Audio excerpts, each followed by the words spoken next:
The area na pinanggalingan ko talaga is sobrang dikit-dikit talaga yung bahay. Dito kasi sa Lancaster, yun yung nagustuhan ko kasi talagang dedicated siya for living. Nandito na lahat nung hinahanap namin. Nakakalabas kasi talaga kami dito. Meron na ring school. So, andyan din yung church. So, kumpleto na siya. Ganon sila katutok talaga sa community itself. Hindi lang sa mismong bahay. Parang yung comfortability ng mga tao. Which is, bihira ngayon nagkakaroon ng ganyang service sa subdivision na may bus talaga.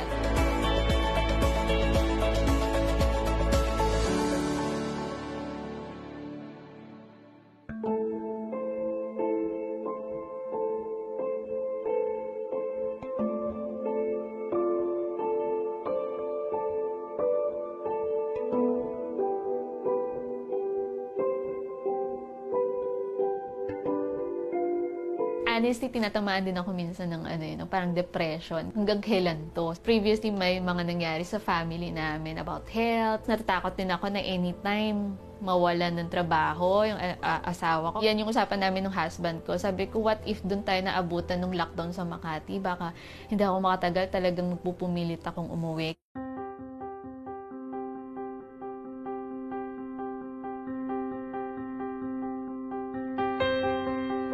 Ang maganda dito, maraming available talaga na mabibilhan online kasi ang daming homeowners na nag-online selling. Aside from pasabay, may grocery talaga na nag-o-offer sa homeowners ng delivery.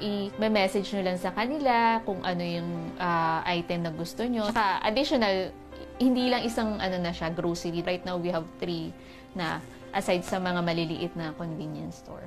Nagde-deliver din yung mga restaurants dito ng food. Aside sa McDonald's, meron dito sa Square na parang mga restaurants na nag-o-offer din naman ng delivery or pick-up. Ang dami ng ATM machines na nilagay sila and may specific bank na rin silang inilagay dito na anytime pwede kang makapunta. Dito na rin yung mga clinic. Yun yung maganda kasi like me, may mga senior parents kami na kailangan ng check-up. So, doon ko sila dinadala malapit sa amin sa KS5.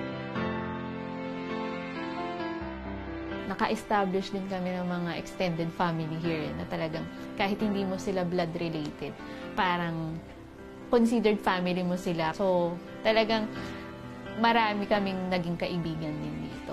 In a way, thankful din ako. Nakita ko yung mga sitwasyon sa Manila, sa Makati. Sabi ko, in a way, mas comfortable tayo dito.